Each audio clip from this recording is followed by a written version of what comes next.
Welcome to the Kennedy Report. I'm Kennedy Hall. So, some breaking news here.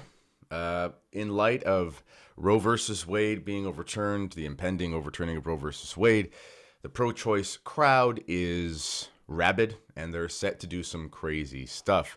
We're going to get to that in just a second, but please like this video, subscribe to this channel, visit thekennedyreport.com. All of that information is in the description. Okay, so I'm going to share my screen here. There's an article that just came out from the Catholic Arena. And what we find is that essentially what's happening is a group. Here it is.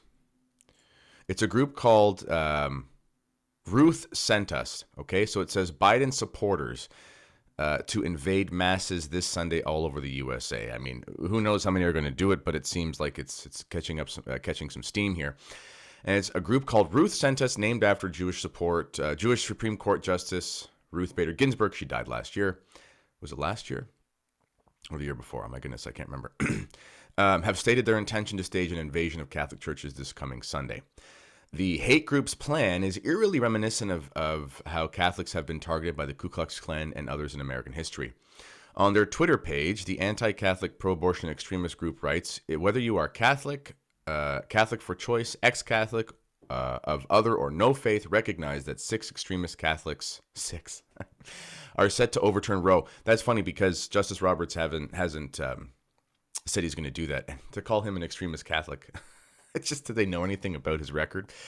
Now, after the murder of Father Jacques Camille, if you don't know about him, he was murdered a few years ago in France by basically terrorists, okay?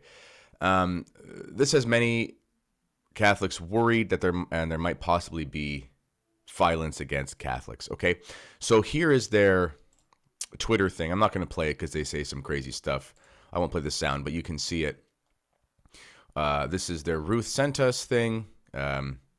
So this is them inside of a church screaming about abortion rights, dressed up as a Handmaid's Tale.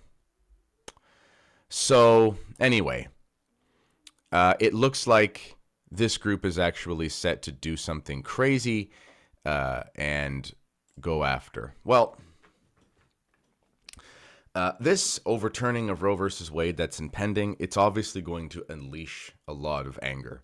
So it's important that Catholic groups now take it upon themselves to be careful. In fact, I would recommend that if you are in an area where there's particular level of anti-Catholic bigotry, that it's probably a good thing to actually make sure that your priests are protected. This will just be like the Summer of Love in 2020, except probably more directed at Catholics. So I would imagine Catholic statues are going to be toppled. I would imagine that Catholic churches are going to be vandalized. Look what happened last year here in Canada. I would imagine this is going to start a real level of actual anti-Catholic persecution. So be prepared for that. Especially this Sunday. Who knows how big this group is? It might just be some small group.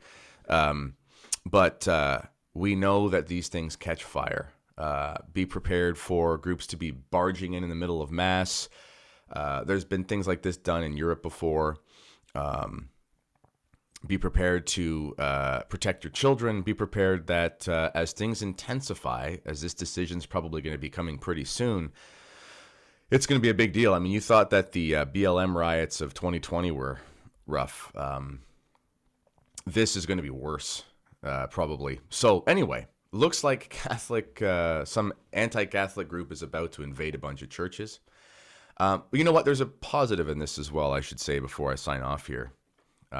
Nothing makes Catholics more fervent in their faith like persecution. I mean, one of the worst things that ever happened to Ireland, in a sense, in a Catholic sense, is the fact that they basically had complete and total independence, and all of a sudden it just wasn't that important to keep to the faith because there wasn't anything binding them. That's a whole other conversation for another day.